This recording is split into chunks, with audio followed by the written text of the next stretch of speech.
Wir sind laut, weil ihr auf eure Handys schaut. Wir sind hier.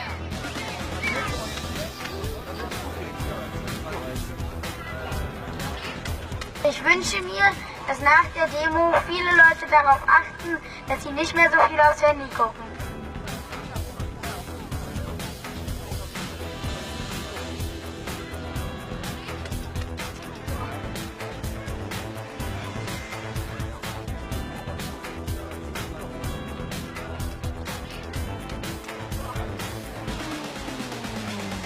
Die Eltern machen das Handy aus.